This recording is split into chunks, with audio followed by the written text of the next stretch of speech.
Hello, I'm PJ Roscoe, author of Freya's Child, a Viking paranormal thriller. Skål.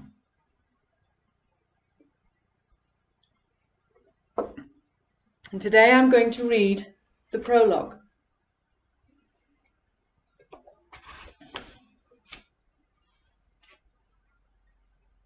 The dawn mist hung softly in the air, tinged with the promise of gold, as the sun's fingers gently caressed the earth. The small group walked confidently but silently towards the house.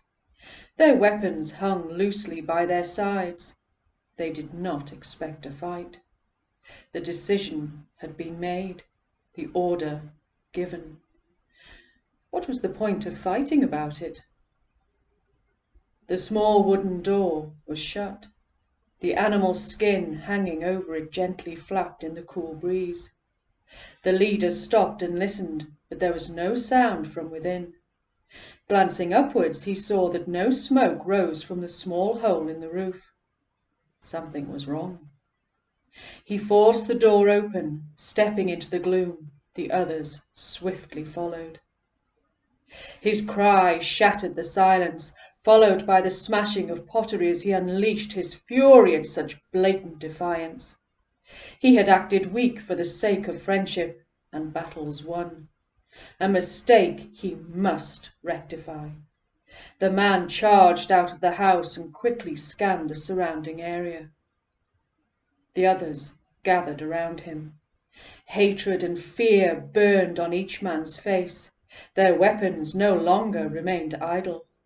They gripped them tightly as the intensity of their emotion transferred to the wooden handles and along the shaft to the sharp, cold metal of their axes and swords. Each man waited impatiently for their chief to give the order. They willed it, unable to keep their feet from moving.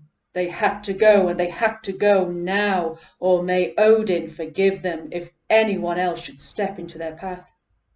There would be no peace, not now, not until blood had been spilled. Finally, their chief gave the order, and with it came their voices. They growled their consent, and their bodies gave way to the roar of blood in their veins. They moved as one in the only direction their prey could have fled, the river, towards the sea. The young girl watched the men disappear among the trees and wiped away her tear. They did not see her, and that would be in her favour. But she could not have stopped herself from watching, even though her life may depend on it. Knowing the fate of the family and the reasons behind the decision did not lessen her grief. After all, she had known them all her 12 years and spoken with them almost every day. She had sat beside the woman on untold occasions in the great hall whilst listening to the stories, singing songs and praying to the gods. They had shared many meals, gossiping while she learned new skills for when she would be married. Only yesterday she had shared a tearful moment with the woman Astrid over the death of yet another child. She had whispered her fear that the sickness was walking among them all and would soon choose another, and she was right. She had heard the whispers of some who believed that this was the curse from the gods. They were angry because Haldor had allowed the priest to come into their village and talk of his god. She slammed her fist against the doorpost. She despised this new god that had brought so much unrest amongst her people. This one true God who loved all of his children, and yet the priest had said he had sacrificed his own son. Odin would triumph over such a cruel and weak god.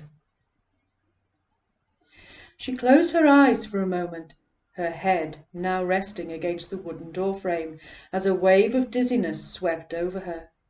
She felt hot against the cool morning air, and knew that she had been cursed too.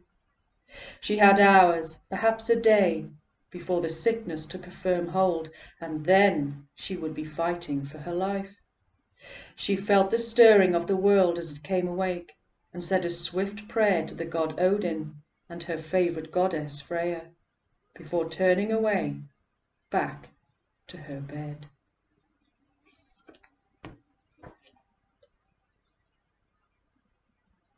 Thank you for listening.